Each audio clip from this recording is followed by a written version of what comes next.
വചനയാത്ര നിയമാവർത്തനം 22 അധ്യായം. വിവിധ നിയമങ്ങൾ. നിന്റെ സഹോദരന്റെ കാളയോ ആടോ വഴിതെറ്റി അലയുന്നത് കണ്ടാൽ കണ്ടില്ലെന്ന് നടിച്ച് കടന്നു പോകരുത്.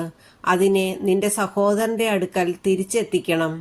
അവൻ സമീപസ്ഥനല്ലെങ്കിൽ അഥവാ നീ അവനെ അറിയുകയില്ലെങ്കിൽ അതിനെ വീട്ടിലേക്ക് കൊണ്ടുപോയി അവൻ അന്വേഷിച്ചു വരുന്നത് വരെ സൂക്ഷിക്കണം. അന്വേഷിച്ചു വരുമ്പോൾ തിരിച്ചു കൊടുക്കുകയും വേണം.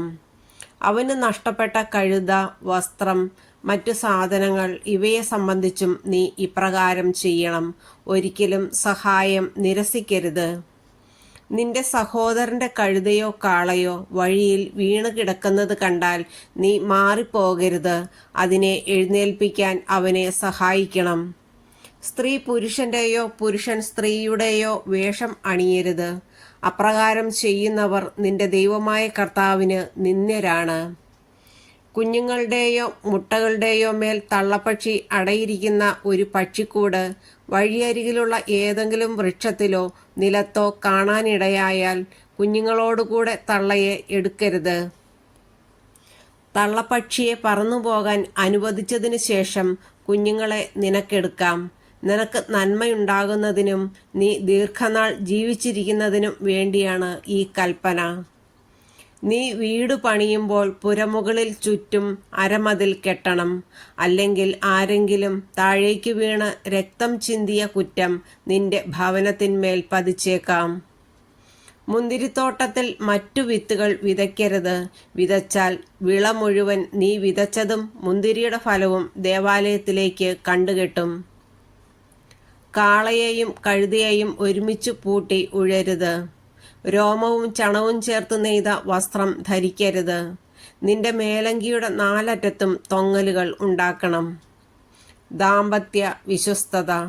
വിവാഹം ചെയ്തു ഭാര്യയെ പ്രാപിച്ചതിനു ശേഷം അവളെ വെറുക്കുകയും അവളിൽ ദുർനടത്തം ആരോപിക്കുകയും ഞാൻ ഈ സ്ത്രീയെ ഭാര്യയായി സ്വീകരിച്ചു, എന്നാൽ അവളെ ഞാൻ സമീപിച്ചപ്പോൾ അവൾ കന്യകയായിരുന്നില്ല എന്നു പറഞ്ഞ് അവൾക്ക് ദുഷ്കീർത്തി വരുത്തുകയും ചെയ്താൽ അവളുടെ പിതാവും മാതാവും അവളെ പട്ടണവാതിൽക്കൽ ശ്രേഷ്ഠന്മാരുടെ അടുത്ത് കൊണ്ടുചെന്ന് അവളുടെ കന്യാത്വത്തിനുള്ള തെളിവ് കൊടുക്കണം.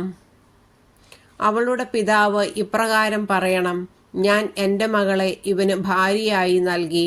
അവൻ അവളെ വെറുക്കുകയും നിന്റെ മകൾ കന്യകയല്ലായിരുന്നു എന്ന് പറഞ്ഞ് അവളിൽ ദുർനടത്തം ആരോപിക്കുകയും ചെയ്യുന്നു. എന്നാൽ എൻ്റെ മകളുടെ കന്യാത്വത്തിനുള്ള തെളിവുകൾ ഇവയെല്ലാമാണ് എന്ന് പറഞ്ഞ് പട്ടണത്തിലെ ശ്രേഷ്ഠന്മാരുടെ മുൻപിൽ വസ്ത്രം വിരിച്ച് വയ്ക്കണം. അപ്പോൾ ആ പട്ടണത്തിലെ ശ്രേഷ്ഠന്മാർ കുറ്റക്കാരനെ പിടിച്ച് ചാട്ട കൊണ്ടടിക്കണം. ഇസ്രായേൽ കന്യകകളിൽ ഒരുവൾക്ക് ദുഷ്കീർത്തി വരുത്തിവെച്ചതിനാൽ അവനിൽ നിന്ന് 100 ശക്കൽ വെള്ളി പിഴയായി വാങ്ങി യുവതിയുടെ പിതാവിന് കൊടുക്കണം. ജീവിതകാലം മുഴുവൻ അവൾ അവൻ്റെ ഭാര്യയായിരിക്കും. പിന്നീടൊരിക്കലും അവളെ ഉപേക്ഷിക്കരുത്. യുവതിയിൽ കന്യാത്വത്തിൻ്റെ അടയാളം കണ്ടില്ലെങ്കിൽ അവർ ആ യുവതിയെ അവളുടെ പിതൃഭവനത്തിൻ്റെ വാതിൽക്കൽ കൊണ്ടുപോവുകയും അവളുടെ നഗരത്തിലെ പുരുഷന്മാർ അവളെ കല്ലെറിഞ്ഞു കൊല്ലുകയും ചെയ്യണം. എന്തെന്നാൽ പിതൃഗ്രഹത്തിൽ വെച്ച് വേശ്യാവൃത്തി നടത്തി അവൾ ഇസ്രായേലിൽ തിന്മ പ്രവർത്തിച്ചു. അങ്ങനെ നിങ്ങളുടെ ഇടയിൽ നിന്ന് ആ തിന്മ നീക്കിക്കളയണം. അന്യൻ്റെ ഭാര്യയോടൊത്ത് ഒരുവൻ ശയിക്കുന്നത് കണ്ടുപിടിച്ചാൽ ഇരുവരെയും, സ്ത്രീയെയും പുരുഷനെയും വധിക്കണം. അങ്ങനെ ഇസ്രായേലിൽ നിന്ന് ആ തിന്മ നീക്കിക്കളയണം.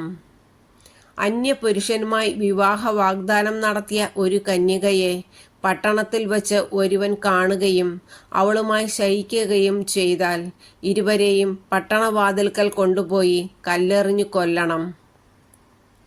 പട്ടണത്തിലായിരുന്നിട്ടും സഹായത്തിനു വേണ്ടി നിലവിളിക്കാതിരുന്നതിനാൽ അവളും അവൻ തൻ്റെ അയൽക്കാരൻ്റെ ഭാര്യയെ മാനഭംഗപ്പെടുത്തിയതിനാൽ അവനും വധിക്കപ്പെടണം. അങ്ങനെ ആ തിന്മ നിങ്ങളുടെ ഇടയിൽ നിന്ന് നീക്കിക്കളയണം.